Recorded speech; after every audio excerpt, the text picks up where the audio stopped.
बहुत ही सत्कारयोग हाजरीन, आओ सब तो पहला गुरुदेव पातशाह की बख्शिश मुकद्दस फतेह बुलंद करिए। प्यार सहित आखना जी वाहिगुरू जी का खालसा वाहिगुरू जी की फतेह। अक्सर जिस तरह मैं रोज़ विख्यान तो पहला तुहाडे नाल ये गल साझी करदा है कि थोड़े समय दे विच असीं किन्नियां क इतिहास दीयां गल्लां जां इतिहास दे नाल जुड़ियां वस्तां ਜਾਂ कह सकते हो कि ਜਿਹੜੇ आर्टिफैक्ट ने उन्हों के बारे असी थोड़े समय ਦੇ ਵਿੱਚ ਕਿੰਨੀ ਕੁ ਜਾਣਕਾਰੀ हासिल कर सकते हैं और वो किन्नी ਕੁ ਜ਼ਰੂਰੀ है। तकरीबन रोज़ यही कोशिश होंदी है कि ਤੁਹਾਡੇ ਨਾਲ ਉਹ ਗੱਲਾਂ ਉਹ ਘਟਨਾਵਾਂ ਉਹ ਵਰਤਾਰੇ ਇਤਿਹਾਸ ਦੇ ਉਹ ਤੱਥ ਜਾਂ ਫਿਰ ਆਰਟੀਫੈਕਟ ਜਿਹੜੇ ਤਬਰਕਾਤ ਹੁੰਦੇ ਨੇ ਉਹਨਾਂ ਦੀ ਗੱਲਬਾਤ ਕੋਈ ਨਾ ਕੋਈ ਸਾਂਝੀ ਕਰ ਸਕਾਂ ਕਿ ਜਿਨ੍ਹਾਂ ਦੇ ਵਿੱਚੋਂ ਜਿਹੜੇ ਸਾਡੇ ਇਤਿਹਾਸ ਦੇ ਵਿਦਿਆਰਥੀ ਨੇ ਜਾਂ ਜਿਨ੍ਹਾਂ ਨੇ ਅੱਗੇ ਕੁਛ ਪੜ੍ਹਨਾ ਹੈ ਜਾਂ ਇਤਿਹਾਸ ਦੇ ਉੱਪਰ ਤਵਾਰੀਖ ਦੇ ਉੱਪਰ ਅੱਗੇ ਖੋਜ ਕਰਨੀ ਹੈ ਤੇ ਉਹਨਾਂ ਨੂੰ ਛੋਟੇ ਛੋਟੇ ਜਿਹੜੇ ਨੁਕਤੇ ਨੇ ਉਹਨਾਂ ਦੀ ਜਾਣਕਾਰੀ ਜ਼ਰੂਰ ਹੋਵੇ। ਅੱਜ ਜਿਹੜਾ ਮੈਂ ਇੱਕ ਤੁਹਾਡੇ ਨਾਲ ਛੋਟਾ ਜਿਹਾ ਨੁਕਤਾ ਸਾਂਝਾ ਕਰਨ ਲੱਗਾ ਉਹ ਹੈ ਕੋਸ ਮੀਨਾਰ। ਅਕਸਰ ਜੇ ਕਿਤੇ ਤੁਹਾਨੂੰ ਦਿੱਲੀ ਤੋਂ ਅੰਮ੍ਰਿਤਸਰ ਸਫ਼ਰ ਕਰਨ ਦਾ ਮੌਕਾ ਮਿਲੇ ਤਾਂ ਤੁਸੀਂ ਵੇਖੋਗੇ ਕਿ ਸੜਕ ਤੋਂ ਥੋੜ੍ਹੀ ਦੂਰ ਜਾਂ ਸੜਕ ਦੇ ਕਿਨਾਰਿਆਂ ਦੇ ਉੱਪਰ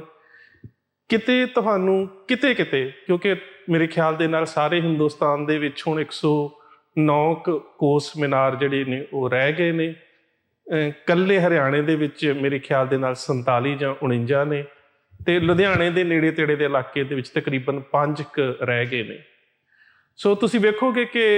ਸੜਕ ਦੇ ਕੰਢੇ ਦੇ ਉੱਪਰ ਗੋਲ ਮੀਨਾਰ ਜਿਹੜੇ ਨੇ ਉਹ ਨਜ਼ਰ ਆਉਂਦੇ ਨੇ। ਸੋ ਪਹਿਲੀ ਗੱਲ ਤੇ ਅਸੀਂ ਉਹਨਾਂ ਦੇ ਬਾਰੇ ਕਰੀਏ ਕਿ ਉਹ ਮੀਨਾਰ ਜਿਹੜੇ ਨੇ ਉਹਨਾਂ ਦੀ ਅਹਿਮੀਅਤ ਕੀ ਹੈ, ਉਹਨਾਂ ਤੋਂ ਕੀ ਕੰਮ ਲਿਆ ਜਾਂਦਾ ਸੀ। ਜਿਹੜੇ ਸਭ ਤੋਂ ਪਹਿਲੇ ਵੈਸੇ ਮੀਨਾਰ ਬਣਾਏ ਗਏ ਉਹ ਰਾਜਾ ਅਸ਼ੋਕ ਦੇ ਸਮੇਂ ਸਾਨੂੰ ਜ਼ਿਕਰ ਮਿਲਦਾ ਹੈ ਕਿ ਉਹਨੇ ਮਿੱਟੀ ਦੇ ਜਿਹੜੇ ਸੀਗੇ ਉਹ ਛੋਟੇ ਛੋਟੇ ਮੀਨਾਰ ਬਣਾਏ। ਦਰਅਸਲ ਕਿਸੇ ਰਸਤੇ ਦੇ ਉੱਪਰ ਇੱਕ ਖਾਸ ਦੂਰੀ ਤੋਂ ਬਾਅਦ ਜਿਹੜਾ ਆਪਾਂ ਮਾਈਲਸਟੋਨ ਕਹਿ ਸਕਦੇ ਹਾਂ ਉਹਨਾਂ ਸਮਿਆਂ ਦੇ ਵਿੱਚ ਅਸ਼ੋਕ ਦੇ ਸਮੇਂ ਸ਼ੁਰੂ ਹੋਇਆ। ਇਹ ਜਿਹੜੇ ਹੁਣ ਤੁਸੀਂ ਵੇਖਦੇ ਹੋ ਇਹ ਸ਼ੇਰ ਸ਼ਾਹ ਸੂਰੀ ਮਾਰਗ ਦੇ ਉੱਪਰ ਜਿਹਨੂੰ ਹੁਣ ਅਸੀਂ GT ਰੋਡ ਵੀ ਕਿਹਾ ਜਾਂਦਾ ਉਹਦੇ ਉੱਪਰ ਜਿਹੜੇ ਨੇ ਉਹ ਬਣੇ ਹੋਏ ਨੇ। ਇਹ ਤਕਰੀਬਨ ਆਗਰੇ ਤੋਂ ਲੈ ਕੇ ਲਾਹੌਰ ਤੱਕ ਜਿਹੜੇ ਨੇ ਉਹ ਬਣੇ ਹੁੰਦੇ ਸੀ ਜੇਕਰ ਅਸੀਂ ਪੁਰਾਤਨ ਤਵਾਰੀਖ ਦੇ ਕੁਝ ਸਰੋਤਾਂ ਦਾ ਅਧਿਐਨ ਕਰਦੇ ਹਾਂ। ਹੁਣ ਇਹ ਕਿ ਇੱਕ ਖਾਸ ਦੂਰੀ ਦੇ ਉੱਪਰ ਸੀ ਔਰ ਜਿਹੜੀ ਇਹਨਾਂ ਦੀ ਖਾਸ ਦੂਰੀ ਸੀ ਉਹ ਸੀ ਤਕਰੀਬਨ ਤੁਸੀਂ ਕਹਿ ਸਕਦੇ ਹੋ ਕਿ 3.22 ਕਿਲੋਮੀਟਰ, ਸਵਾ ਕੁ 3 ਕਿਲੋਮੀਟਰ ਤੇ ਸਵਾ 3 ਕਿਲੋਮੀਟਰ 3.22 ਕਿਲੋਮੀਟਰ ਦਾ ਇੱਕ ਕੋਹ ਬਣ ਜਾਂਦਾ ਹੈ। ਸੋ ਹਰ ਇੱਕ ਕੋਹ ਤੋਂ ਬਾਅਦ ਜਿਹੜਾ ਉਹ ਇੱਕ ਮੀਨਾਰ ਆਉਂਦਾ ਸੀ। ਮੀਨਾਰ ਸ਼ਬਦ ਫਾਰਸੀ ਦਾ, ਮੀਹ ਦਾ ਮਤਲਬ ਹੈ ਜਗ੍ਹਾ, ਨਾਰ ਦਾ ਮਤਲਬ ਹੈ ਅਗਨੀ, ਨੂਰ ਪ੍ਰਕਾਸ਼, ਕਿ ਜਿਹੜਾ ਦੂਰੋਂ ਨਜ਼ਰ ਆ ਜਾਵੇ, ਭਾਵ ਇੱਕ ਕੋਹ ਤੋਂ ਬਾਅਦ ਥੋੜ੍ਹਾ ਚੱਲਣ ਤੋਂ ਬਾਅਦ ਤੁਹਾਨੂੰ ਅਗਲਾ ਜਿਹੜਾ ਉਹ ਦਿਸਣਾ ਸ਼ੁਰੂ ਹੋ ਜਾਵੇ। ਕਿਉਂਕਿ ਉਹਨਾਂ ਸਮਿਆਂ ਦੇ ਵਿੱਚ ਕੋਈ ਬਹੁਤ ਜ਼ਿਆਦਾ ਉੱਚੀਆਂ ਇਮਾਰਤਾਂ ਨਹੀਂ ਸੀ ਹੁੰਦੀਆਂ, ਕੋਈ ਇੰਨੀ ਜ਼ਿਆਦਾ ਆਵਾਜਾਈ ਵੀ ਨਹੀਂ ਸੀ ਹੁੰਦੀ। ਸੋ ਇਹ ਪਹਿਲੀ ਗੱਲ ਤਾਂ ਇਹ ਹੈ ਕਿ ਇਹ ਜਿਹੜੇ ਮੀਨਾਰ ਸੀ ਇਹ ਮੀਨਾਰ ਜਿਹੜੇ ਸੀਗੇ ਇੱਕ ਤਰ੍ਹਾਂ ਦੇ ਨਾਲ ਮਾਈਲਸਟੋਨ ਸੀ। ਇੱਕ ਤਰ੍ਹਾਂ ਦੇ ਨਾਲ ਕਹਿ ਸਕਦੇ ਹੋ ਕਿ ਜੇ ਦਿੱਲੀ ਤੋਂ ਲਾਹੌਰ ਜਾਣਾ ਹੈ ਤਾਂ ਇਹ ਸਾਰਾ ਰਸਤੇ ਦਾ ਜਿਹੜਾ ਉਹ ਮਾਰਗਦਰਸ਼ਨ ਕਰਦੇ ਸੀ। ਦੂਸਰਾ ਇਹ ਸੀ ਕਿ ਕੁਝ ਖਾਸ ਸਮਿਆਂ ਦੇ ਉੱਪਰ ਜੇ ਤੁਸੀਂ ਉਹਨਾਂ ਨੂੰ ਧਿਆਨ ਦੇ ਨਾਲ ਵੇਖੋ ਤੇ ਉੱਥੇ ਦੀਵਾ ਜਗਾਉਣ ਦੀਆਂ ਜਗ੍ਹਾ ਬਣੀਆਂ ਹੋਈਆਂ ਨੇ।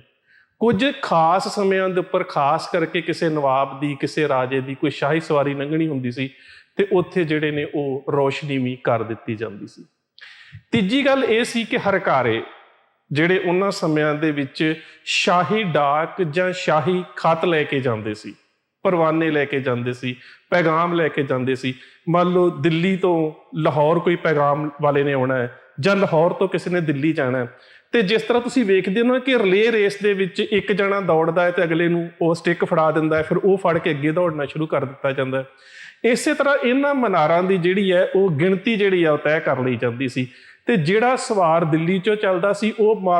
ਮੰਨ ਲਓ ਕਿ ਉਹ 10 ਮੀਨਾਰਾਂ ਤੋਂ ਬਾਅਦ, 10 ਮੀਨਾਰ ਦਾ ਮਤਲਬ ਕਿ 10 ਕੋ, ਉਹਦੇ ਤੋਂ ਬਾਅਦ ਅੱਗੇ ਸਵਾਰ ਜਿਹੜਾ ਉਹ ਖੜਾ ਹੁੰਦਾ ਸੀ। ਸੋ ਉਹ ਉਹਦੇ ਕੋਲੋਂ ਪਰਵਾਨਾ ਲੈਂਦਾ ਸੀ ਤੇ ਉਹ ਅਗਲੇ ਕੁਛ ਮੀਨਾਰਾਂ ਤੱਕ ਚੱਲਦਾ ਸੀ। ਅਗਲੇ ਮੀਨਾਰਾਂ ਦੇ ਉੱਪਰ ਜਿਹੜਾ ਅਗਲਾ ਪਰਵਾਨਾ ਲੈਣ ਵਾਲਾ ਵਿਅਕਤੀ ਹੈ ਉਹ ਖੜਾ ਹੁੰਦਾ ਸੀ। ਸੋ ਇਸ ਤਰ੍ਹਾਂ ਦੇ ਨਾਲ ਤੁਸੀਂ ਕਹਿ ਸਕਦੇ ਹੋ ਕਿ ਉਹਨਾਂ ਸਮਿਆਂ ਦੇ ਵਿੱਚ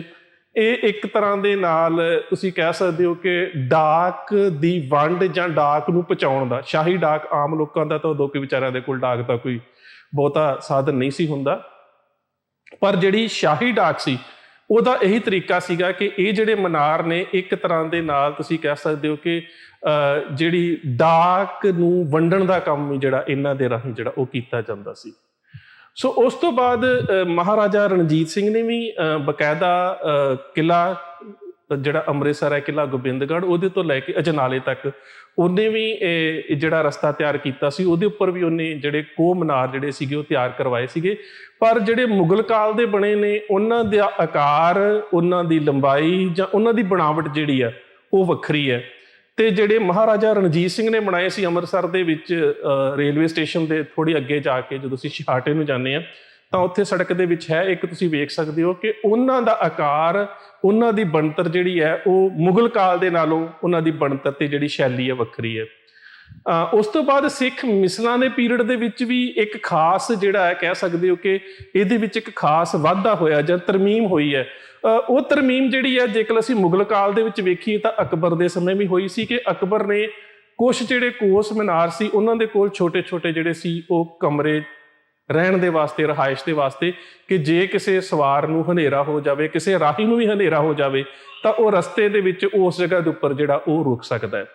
ਇਸੇ ਤਰ੍ਹਾਂ ਸਿੱਖ ਮਿਸਲਦਾਰਾਂ ਨੇ ਜਦੋਂ ਆਪਣੇ ਇਲਾਕਿਆਂ ਦੇ ਉੱਪਰ ਕਬਜ਼ੇ ਕਰਕੇ ਇਲਾਕੇ ਵੰਡੇ ਨੇ ਤਾਂ ਉਹਨਾਂ ਨੇ ਵੀ ਇੱਕ ਤਰ੍ਹਾਂ ਦੇ ਨਾਲ, ਵਿਸ਼ੇਸ਼ ਤਰ੍ਹਾਂ ਦੇ ਨਾਲ ਸ਼ਹਿਰ ਤੋਂ ਬਾਰ-ਬਾਰ ਇੱਕ ਇਵੇਂ ਦਾ ਕਹਿ ਸਕਦੇ ਹੋ ਕਿ ਇੱਕ ਕਮਰਾ, ਮੇਰੇ ਖਿਆਲ ਨਾਲ ਜੇ ਤੁਸੀਂ ਮਾਝੇ ਦੇ ਵਿੱਚ ਵੇਖਣਾ ਹੋਵੇ ਤਾਂ ਜੇਕਰ ਤੁਸੀਂ ਬਟਾਲੇ ਤੋਂ ਹਰਗੋਬਿੰਦਪੁਰ ਨੂੰ ਜਾਂਦੇ ਹੋ ਤੇ ਹਰਗੋਬਿੰਦਪੁਰ ਤੋਂ 1.5 ਕੋਹ ਪਿੱਛੇ, ਤਕਰੀਬਨ 5 ਕਿਲੋਮੀਟਰ ਪਿੱਛੇ ਤੁਹਾਨੂੰ ਇੱਕ ਪੁਰਾਣਾ ਖੂਹ ਤੇ ਇੱਕ ਪੁਰਾਣੀਆਂ ਇੱਟਾਂ ਦਾ ਬਣਿਆ ਜਿਹੜਾ ਕੋਠਾ ਨਜ਼ਰ ਆਉਂਦਾ ਹੈ। ਉੱਥੇ ਹੁਣ ਖੂਹ ਤੋਂ ਮਤਲਬ ਹੈ ਕਿ ਪਾਣੀ ਦੀ ਉੱਥੇ ਸਰੋਤ ਹੈ ਕਿ ਪਾਣੀ ਪੀਤਾ ਜਾ ਸਕਦਾ ਹੈ। ਛੋਟੇ ਜਿਹੇ ਕੋਠੇ ਦਾ ਮਤਲਬ ਹੈ ਕਿ ਕੋਈ ਵੀ ਰਹਿ ਸਕਦਾ ਹੈ। ਪਰ ਇਹ ਕੁਝ ਹੋਰ ਥਾਵਾਂ ਤੇ ਵੀ ਸਾਨੂੰ ਜ਼ਿਕਰ ਮਿਲਦਾ ਹੈ ਜਿਹਦੇ ਵਿੱਚ ਜਦੋਂ ਕੋਈ ਬਾਹਰੋਂ ਸੰਦੇਸ਼ ਲੈ ਕੇ ਆਉਂਦਾ ਸੀ ਤਾਂ ਇਹ ਜਿਹੜੀ ਬਾਹਰ ਤੁਸੀਂ ਕਹਿ ਸਕਦੇ ਹੋ ਕਿ ਇੱਕ ਰੱਖਿਆ ਵਾਸਤੇ ਇੱਕ ਪੋਸਟ ਹੁੰਦੀ ਸੀ। ਉੱਥੇ ਬਕਾਇਦਾ ਇੱਕ ਜਿਹੜਾ ਸਵਾਰ ਜਿਹੜਾ ਤੈਨਾਤ ਰਹਿੰਦਾ ਸੀ। ਜੇ ਕੋਈ ਬਾਹਰੋਂ ਆਉਂਦਾ ਸੀ ਤਾਂ ਉੱਥੇ ਉਹਨੂੰ ਠਹਿਰਾਇਆ ਜਾਂਦਾ ਸੀ ਤੇ ਫਿਰ ਉਹਦਾ ਪੈਗਾਮ ਲੈ ਕੇ ਜਿਹੜਾ ਸੀਗਾ ਉਹ ਜਥੇਦਾਰ ਕੋਲ ਪਹੁੰਚਿਆ ਜਾਂਦਾ ਸੀਗਾ। ਫਿਰ ਜਥੇਦਾਰ ਤੈਅ ਕਰਦਾ ਸੀ ਕਿ ਜਿਹੜਾ ਪੈਗਾਮ ਲੈ ਕੇ ਆਇਆ ਉਹਦੇ ਪੈਗਾਮ ਦਾ ਜਵਾਬ ਜਾਂ ਉਹਦੇ ਖੱਤ ਦਾ ਜਵਾਬ ਖੱਤ ਦੇ ਵਿੱਚ ਦੇਣਾ ਹੈ ਜਾਂ ਫਿਰ ਜਿਹੜਾ ਲੈ ਕੇ ਆਇਆ ਉਸ ਨੂੰ ਮਿਲਣਾ ਹੈ। ਸੋ ਇਹ ਕਹਿ ਸਕਦੇ ਹੋ ਕਿ ਸ਼ਹਿਰ ਦੇ ਬਾਰ-ਬਾਰ ਇੱਕ ਠਹਿਰਾਅ ਦਾ ਬਹੁਤ ਵਧੀਆ ਪ੍ਰਬੰਧ ਹੁੰਦਾ ਸੀ। ਉਹ ਕੇਵਲ ਤੇ ਕੇਵਲ ਜਿਹੜੇ ਪੈਗਾਮ ਲੈ ਕੇ ਆਉਂਦੇ ਨੇ ਉਹਨਾਂ ਹੀ ਵਾਸਤੇ ਨਹੀਂ, ਬਲਕਿ ਜਿਹੜੇ ਆਮ ਰਾਹਗੀਰ ਵੀ ਕਿਤੇ ਕੋਈ ਸ਼ਹਿਰ ਦੇ ਲਾਗੋਂ ਦੀ ਲੰਘ ਰਿਹਾ ਹੈ, ਕਿਸੇ ਨੇ ਕੁਛ ਘੜੀਆਂ ਉੱਥੇ ਰੁਕਣਾ ਹੈ, ਕਿਸੇ ਨੇ ਪਾਣੀ ਪੀਣਾ ਹੈ ਜਾਂ ਕਿਸੇ ਨੇ ਆਪਣੇ ਘੋੜੇ ਨੂੰ ਪਾਣੀ ਪਿਆਉਣਾ, ਅਕਸਰ ਘੋੜਿਆਂ ਦੇ ਉੱਪਰ ਹੀ ਸਵਾਰੀ ਕੀਤੀ ਜਾਂਦੀ ਸੀ, ਤਾਂ ਉਹਦੇ ਵਾਸਤੇ ਵੀ ਜਿਹੜਾ ਸੀ ਇਹ ਪ੍ਰਬੰਧ ਜਿਹੜਾ ਸੀ ਉਹ ਬਹੁਤ ਵਧੀਆ ਹੁੰਦਾ ਸੀ। ਸੋ ਪੁਰਾਣੇ ਸਮਿਆਂ ਦੇ ਵਿੱਚ ਜਦੋਂ ਕੋਈ ਸਪੀਡੋਮੀਟਰ ਨਹੀਂ ਸੀ, ਕੋਈ ਗੱਡੀਆਂ ਨਹੀਂ ਸੀ, ਜਦੋਂ ਕੇਵਲ ਜਿਹੜੀ ਕਹਿ ਸਕਦੇ ਹੋ ਕਿ ਆਵਾਜਾਈ ਜਾਂ ਬੈਲ ਗੱਡੀਆਂ ਦੇ ਰਾਹੀਂ ਜਾਂ ਫਿਰ ਖੱਚਰਾਂ ਦੇ ਰਾਹੀਂ ਜਾਂ ਫਿਰ ਸਵਾਰੀ ਜਿਹੜੀ ਉਹ ਘੋੜ ਸਵਾਰੀ ਹੁੰਦੀ ਸੀ, ਤਾਂ ਉਹਨਾਂ ਸਮਿਆਂ ਦੇ ਵਿੱਚ ਰਾਹ ਦਰਸਾਉਣ ਦੇ ਵਾਸਤੇ, ਰਸਤੇ ਦੇ ਵਿੱਚ ਰੁਕਣ ਦੇ ਵਾਸਤੇ ਤੇ ਸ਼ਾਹੀ ਡਾਕ ਨੂੰ ਇੱਕ ਜਗ੍ਹਾ ਤੋਂ ਦੂਜੀ ਜਗ੍ਹਾ ਪਹੁੰਚਾਉਣ ਦੇ ਵਾਸਤੇ ਇਹ ਜਿਹੜੇ ਕੋਸ ਮੀਨਾਰ ਸੀ ਇਹ ਆਪਣੇ ਆਪ ਦੇ ਵਿੱਚ ਬੜੀ ਅਹਿਮੀਅਤ ਰੱਖਦੇ ਸੀ। ਇੱਕ ਤੀਜੀ ਕਿਸਮ ਤੁਸੀਂ ਮੀਨਾਰਾਂ ਦੀ ਹੋਰ ਵੀ ਵੇਖੋਗੇ, ਉਹਨਾਂ ਦਾ ਆਕਾਰ, ਬਣਤਰ ਜਿਹੜੀ ਉਹ ਬਿਲਕੁਲ ਵੱਖਰੀ ਹੈ। ਉਹ ਬ੍ਰਿਟਿਸ਼ ਦੇ ਸਮੇਂ ਸ਼ੁਰੂ ਹੋਏ ਨੇ ਕਿ ਜਦੋਂ ਉਹ ਜੰਗ ਲੜਦੇ ਸੀ ਤੇ ਜਿੱਥੇ ਉਹਨਾਂ ਨੂੰ ਜਿੱਤ ਹੁੰਦੀ ਸੀ ਤੇ ਉਹਨਾਂ ਦਾ ਜਿਹੜਾ ਵਿਰੋਧੀ ਜਰਨੈਲ ਹੈ ਜਿੱਥੇ ਮਾਰਿਆ ਜਾਂਦਾ ਸੀ, ਜਿੱਥੇ ਉਹ ਜੇਤੂ ਹੋ ਜਾਂਦੇ ਸੀ ਤੇ ਉੱਥੇ ਉਹ ਵਿਕਟਰੀ ਟਾਵਰ ਜਿਹੜਾ ਸੀਗਾ ਉਹ ਬਿਲਕੁਲ ਇਹਨਾਂ ਦੀ ਮੀਨਾਰਾਂ ਦੀ ਸ਼ਕਲ ਵਰਗਾ ਹੁੰਦਾ ਸੀ, ਪਰ ਉਹ ਚੌਰਸ ਹੁੰਦਾ ਸੀ। ਇਹ ਜਿਹੜੇ ਮੀਨਾਰ ਨੇ ਇਹ ਚਾਹੇ ਤੁਸੀਂ ਸ਼ੇਰ ਸ਼ਾਹ ਸੂਰੀ ਵਾਲੇ ਮੀਨਾਰ ਵੇਖ ਲਓ, ਉਹ ਵੀ ਗੁਲਾਈ ਦੇ ਵਿੱਚ ਨੇ, ਤੁਸੀਂ ਮਹਾਰਾਜਾ ਰਣਜੀਤ ਸਿੰਘ ਵਾਲੇ ਵੇਖ ਲਓ, ਉਹ ਵੀ ਗੁਲਾਈ ਦੇ ਵਿੱਚ ਨੇ। ਪਰ ਜਿਹੜੇ ਅੰਗਰੇਜ਼ ਬ੍ਰਿਟਿਸ਼ ਦੇ ਵੱਲੋਂ ਜਿਹੜੇ ਵਿਕਟਰੀ ਟਾਵਰ ਸਥਾਪਿਤ ਕੀਤੇ ਜਾਂਦੇ ਸੀ ਉਹਨਾਂ ਦਾ ਇਹਨਾਂ ਨਾਲ ਕੋਈ ਸੰਬੰਧ ਨਹੀਂ ਹੈ। ਉਹ ਚੌਰਸ ਹੁੰਦੇ ਸੀ ਤੇ ਉਹਦਾ ਮਤਲਬ ਸੀ ਕਿ ਇਸ ਖਿੱਤੇ ਦੇ ਵਿੱਚ, ਇਸ ਇਲਾਕੇ ਦੇ ਵਿੱਚ ਜਿਹੜੀ ਅਸੀਂ ਜੰਗ ਲੜੀ ਸੀ ਉਹ ਅਸੀਂ ਜਿੱਤ ਲਈ ਹੈ ਤੇ ਉੱਥੇ ਉਹ ਜਿਹੜਾ ਉਹ ਵਿਕਟਰੀ ਟਾਵਰ ਜਿਹੜਾ ਸੀ ਉਹ ਲਾਉਂਦੇ ਸੀ। ਸੋ ਅੱਜ ਮੇਰਾ ਨਿਸ਼ਾਨਾ ਤੁਹਾਨੂੰ ਇਹੀ ਦੱਸਣਾ ਸੀ ਕਿ ਇਹ ਜਿਹੜੇ ਤੁਸੀਂ ਦਿੱਲੀ ਤੋਂ ਲੈ ਕੇ ਤਕਰੀਬਨ ਅੰਮ੍ਰਿਤਸਰ ਨੂੰ ਆਉਂਦਿਆਂ ਰਸਤੇ ਦੇ ਵਿੱਚ ਵੱਡੇ ਵੱਡੇ ਲੰਬੇ ਮੀਨਾਰ ਵੇਖਦੇ ਹੋ, ਉਹ ਮੀਨਾਰ ਜਿਹੜੇ ਨੇ ਉਹਨਾਂ ਨੂੰ ਕੋਹ ਮਨਾਰ ਕਿਹਾ ਜਾਂਦਾ ਸੀ ਕਿ ਇੱਕ ਕੋਹ ਦੇ ਉੱਪਰ ਉਹਨੂੰ ਜਿਹੜੇ ਉਰਦੂ ਦੇ ਵਿੱਚ ਪ੍ਰੋਨਾਂਸੀਏਟ ਕਰਦੇ ਸੀਗੇ ਤੇ ਉਹਨੂੰ ਕੋਸ ਮੀਨਾਰ ਕਹਿ ਦਿੰਦੇ ਸੀ ਕਿ ਇੱਕ ਕੋਹ ਤੋਂ ਬਾਅਦ ਭਾਵ 3.22 ਕਿਲੋਮੀਟਰ ਤੋਂ ਬਾਅਦ। ਤੇ ਇਹ ਜਿਹੜੇ ਮੀਨਾਰ ਸੀਗੇ ਇਹ ਰਸਤਾ ਦੱਸਣ ਦਾ ਕੰਮ ਵੀ ਕਰਦੇ ਸੀ, ਜਿਹਨੂੰ ਅਸੀਂ ਮਾਈਲਸਟੋਨ ਕਹਿ ਦਿੰਦੇ ਹਾਂ। ਇਹ ਵੀ ਪਤਾ ਲੱਗ ਜਾਂਦਾ ਸੀ ਗਿਣਤੀ ਤੋਂ ਕਿ ਕਿੰਨੇ ਮੀਨਾਰ ਜਿਹੜੇ ਨੇ ਅਸੀਂ ਕਿੰਨੇ ਕੋਹ ਤੈਅ ਕਰ ਲਏ ਨੇ ਤੇ ਕਿੰਨੇ ਕੋਹ ਰਹਿ ਗਏ ਨੇ। ਤੇ ਇਹ ਡਾਕ ਵੰਡਣ ਦੇ ਸਮੇਂ ਵੀ ਇੱਕ ਕਹਿ ਸਕਦੇ ਹੋ ਕਿ ਬਹੁਤ ਵੱਡੀ ਇਹਨਾਂ ਦਾ ਆਪਣੇ ਆਪ ਦੇ ਵਿੱਚ ਇੱਕ ਭੂਮਿਕਾ ਸੀ। ਸੋ ਇੰਨੀਆਂ ਬੇਨਤੀਆਂ ਪ੍ਰਵਾਨ, ਫਤਿਹ ਦੀ ਸਾਂਝ, ਪਿਆਰ ਸਹਿਤ ਆਖਣਾ ਜੀ। ਵਾਹਿਗੁਰੂ ਜੀ ਕਾ ਖਾਲਸਾ, ਵਾਹਿਗੁਰੂ ਜੀ ਕੀ ਫਤਿਹ।